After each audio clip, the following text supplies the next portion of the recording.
On the roof of the Basilica of the Holy Sepulchre in Jerusalem, the Ethiopian Orthodox Church celebrates Easter night. This is indeed one of the most beautiful and meaningful of all the Easter celebrations in Jerusalem. Symbolizing the light of the resurrection, the holy fire shines brightly into the night from the roof of the basilica, after being brought up from the empty tomb of Christ.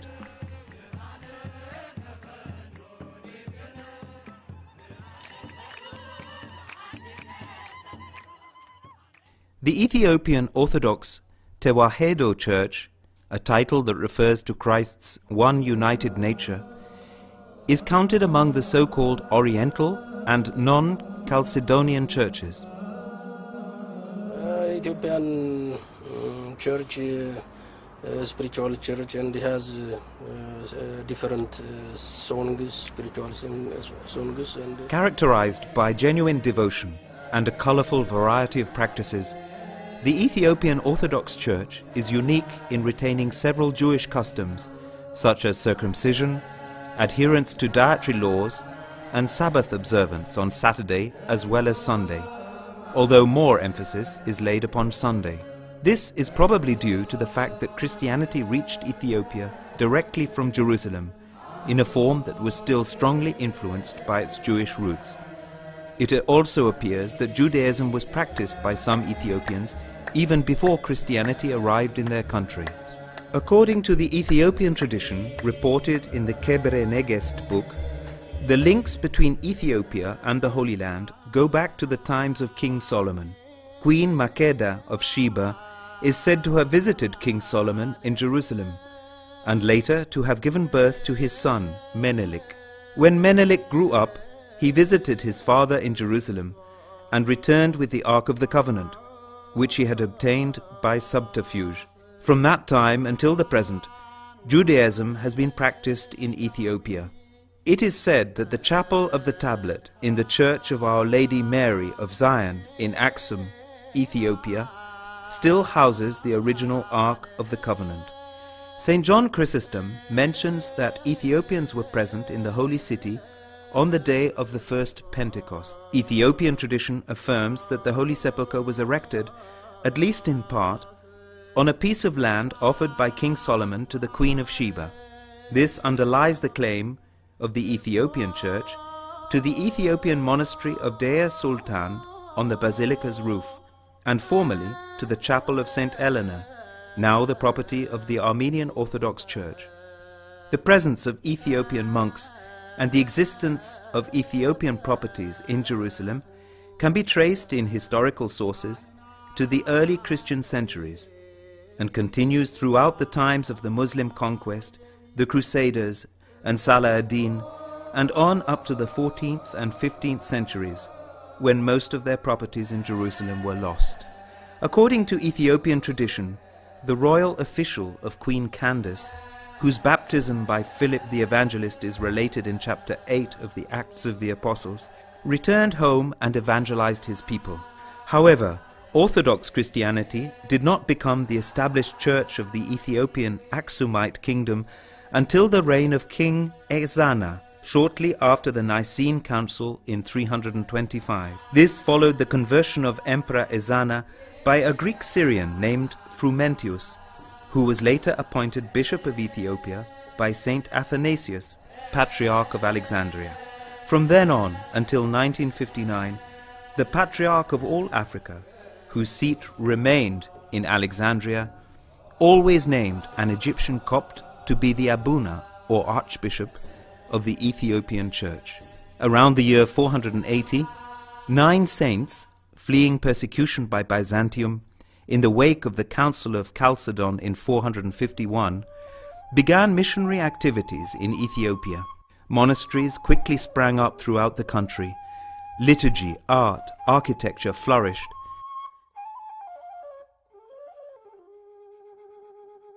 To this period is also attributed the creation of Ethiopian church music by a local scholar and disciple of the 9 saints called Yared. The Ethiopian church reached its zenith between the 12th and 15th centuries when, following a vision he had, King Lalibela built a new Jerusalem in his kingdom of Ethiopia.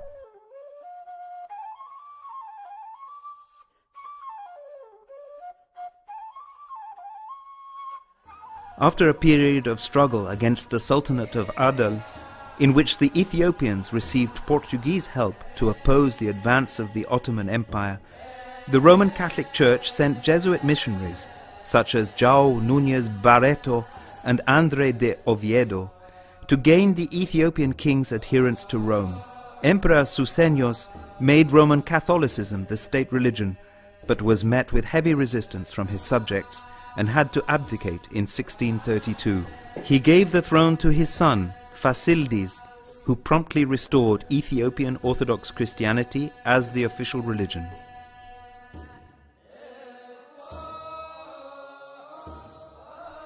In 1948, an agreement with the Coptic Church made the Ethiopian Church autocephalous, and in 1959, the first Patriarch of Ethiopia was crowned. The Ethiopian Orthodox Church claims more than 50 million members worldwide, including about half the population of Ethiopia. A small Ethiopian Orthodox diaspora is present in the United States, Canada, Australia, the UK and Western Europe, as well as in Latin America, the Caribbean and West Indies. In recent years, the Ethiopian Church has assumed an active role in Ethiopia, especially in sponsoring orphanages and relief efforts for refugees and victims of drought. In the Holy Land, the presence of the Ethiopian Orthodox Church has been maintained mainly through its strong tradition of monasteries. We have small chapels in the Holy Sepulchre, Del Sultan, as you know. We are serving that, and the largest monastery is this one. And we have also in other places, in Bethlehem, in Bethany, in Jericho, and in the Jordan River, but it is now out of order. And we have 7 monasteries in general in Jerusalem and outside Jerusalem. Resident parishioners, in contrast, are few, and most of its lay members are temporary workers in the Holy Land. Ethiopian Orthodox communities here usually worship by participating in the spiritual life of the monasteries. Philippos Monastery in the Old City of Jerusalem is the seat of Abba Matthias, Archbishop of the Ethiopian Orthodox Tewahedo Church in the Holy Land.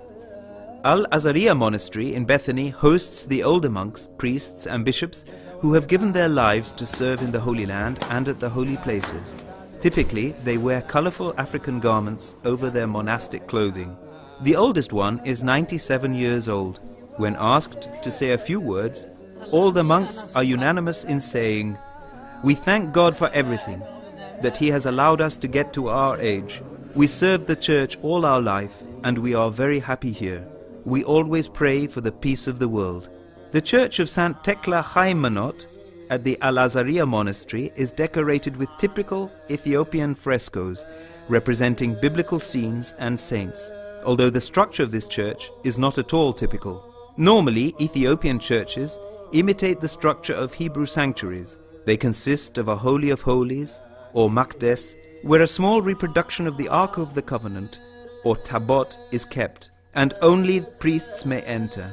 Then there is the nave, Kadist, where communion is administered to the people, and outside the nave is the ambulatory, Kene Mahelet, where the cantors and worshippers stand and sing hymns. Shoes are removed when entering a church, in accordance with the command given to Moses in Exodus chapter 3 verse 5.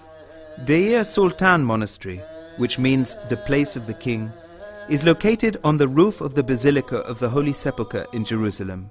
Because of the special status of this holy site, which does not allow for renovation work, living conditions here are particularly austere.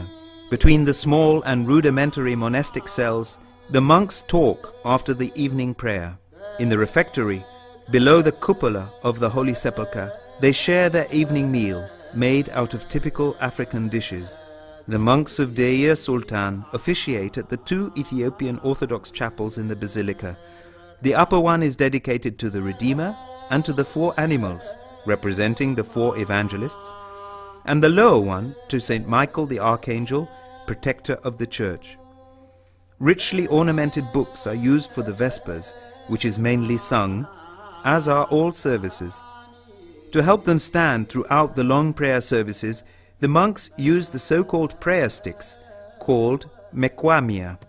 Traditionally, the Ethiopian Orthodox Church runs Sunday schools, where children take catechism, sing together, learn about Ethiopian history and culture, and study Amharic, the current Ethiopian language. Sunday school children also sing special hymns in the church services and participate in special celebrations, like the days of preparation for the Feast of the Assumption of the Virgin Mary, held at the end of August. The great feasts of the Ethiopian Orthodox Church include Christmas, when the Archbishop of the Ethiopian Church solemnly enters the Basilica of the Nativity in Bethlehem, dressed and adorned in colorful liturgical garments. At the end of January is the Feast of Epiphany, or Timket, when the Ark of the Covenant kept in each church is carried around outside in an elaborate procession with joyful songs and dance. Then there is Easter, whose celebrations start with the solemn procession of Palm Sunday, held in Jerusalem on the roof of the Basilica of the Holy Sepulchre, with a traditional waving of palm leaves in honor of the Son of David. Another of the great annual feasts is the exaltation of the Holy Cross in September. The Christians of Ethiopia make frequent and numerous pilgrimages to the holy places in Jerusalem, the symbol for the heavenly Jerusalem. Formerly, vast numbers of pilgrims would visit the holy shrines, making frequent halts along the way for divine services. The Ethiopian pilgrim came from Ethiopia through Sudan and Egypt on foot. Among the celebrated centers of pilgrimage in Ethiopia is the Church of Zion at Aksum, the oldest in the country. Inspired from the liturgy of St. Mark, the Ethiopian liturgy is of Alexandrian Coptic origin, with influence from the Syriac tradition. Strict adherence to the ancient Ge'ez liturgical language, used since the 4th century, is observed. In Ethiopia and elsewhere, modern Amharic is increasingly being used in the liturgy, as well as for the sermons. As in all Orthodox churches, the Ethiopian liturgy of the Mass is divided into the Ordo Communis and the solemn Eucharistic part, called the Anaphora. The central point of the Anaphora is the great oblation or consecration, called Malawot, that is, change. The bread for consecration is brought from Bethlehem, the name for the place where wine and bread for the Mass are prepared. As in the Western Rite, the central part of the service, the Anaphora, is variable, while the common liturgical framework, the Ordo Communis, remains invariable. There are 14 official versions of the Anaphora in the Ethiopian Church. The weekly services constitute only a small part of an Ethiopian Orthodox Christian's religious observance. Several of the feast days involve prolonged services, followed by singing, dancing, and feasting. The clergy and the very devout observe the full schedule of fasts, which total 250 days per year. In principle, the laity is also expected to fast 250 days, including every Wednesday and Friday, as well as the 2 months composing the Lent and the Easter seasons. Only those who feel pure, having fasted regularly, and have generally conducted themselves properly, may enter the nave of the church to take communion. Usually, most parish members remain in the ambulatory, where cantors sing hymns and dance. In addition to standard feast days, most Ethiopian Christians observe saints' days, and 2 or 3 times a year they honor the patron saint of their parish church. The Ethiopian Orthodox Church has a very strong sense for mystery. Consecration, for example, is so holy that worshippers avoid naming it in order to preserve its great mystery. The Ethiopian Church is very devoted to the Virgin Mary, to the Archangels Gabriel and Michael, and to Saint George, all of whom are considered her patrons. We, as else Christians, we believe in Jesus Christ, especially in His mother, Our Lady, the mother of Jesus Christ, Maryam. We celebrate, we love Mary, and celebrate her as as her Son, Jesus Christ.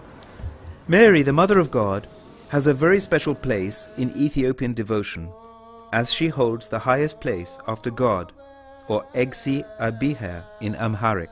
Ethiopia is known as the country of Mary, for she is the nation's protectoress, her star in peace and war. She is constantly referred to in the liturgy, especially with the prayer of Hail Mary, which is always associated with the Lord's Prayer. It is recited at the beginning and at the end of the Holy Mass, and of most prayer services, and there is also a special prayer to Mary after the reading of the Acts of the Apostles. She is commemorated every month, and there are more than 30 feasts in honor of Mary during the year. The veneration of icons, or rather the holy persons whom they represent, is an important part of the Ethiopian Orthodox Church tradition. Flat, two-dimensional icons are venerated. Offerings of incense and light are given to the figure of the cross, to the holy books of the Gospels, and to other sacred objects in order to give honor to the person represented. Ethiopian church music, called dekwa, is most expressive. The music is adapted to the season of the ecclesiastical year and to the solemnity of the feast. For the joyful feasts, it is grand and exultant, but in seasons of penitence and for the services for the dead, it is mournful. Adoration, thanksgiving, supplication, sorrow, joy and triumph are all represented in the zema or tone of church music. Apart from her strong historical connection with the Coptic Church and her fleeting relations with the Roman Catholic Church, the Ethiopian Church has had special links to the other non-Chalcedonian churches, such as the Armenian and Syrian Orthodox churches, which have influenced and interacted with her traditions in various ways. Nowadays, the Ethiopian Orthodox Church in Jerusalem is open to ecumenism. She is happy to welcome members of other churches, as for example during the week of prayer for Christian unity. And it is very important to unite with prayer, with worshiping God. It is, God is love, the unity and the peace, and pray together, and for the peace of the world. And the Ethiopian people is very, very happy for that. Christian unity is considered to be a source of great joy. I feel good, very good, because to come together, to pray together, it is important for us and for anyone else, because Jesus said this, to go together, to pray together, to love each other. Therefore I am very happy, I feel good, very good. To the other churches, the Ethiopian Orthodox Church is an example of profoundly authentic devotion, of genuine faith, of joyful and strong Christian expression. She gives a precious testimony on the integration of Judaic tradition into the Christian faith, while at the same time being fully integrated into the Christian Orthodox tradition. She is one of Africa's earliest representatives at the holy places in Jerusalem, the mother of all churches. This is the main source of the churches, and our mission here in Jerusalem is, and the great mission here in Jerusalem, because this is the source of all churches in the world.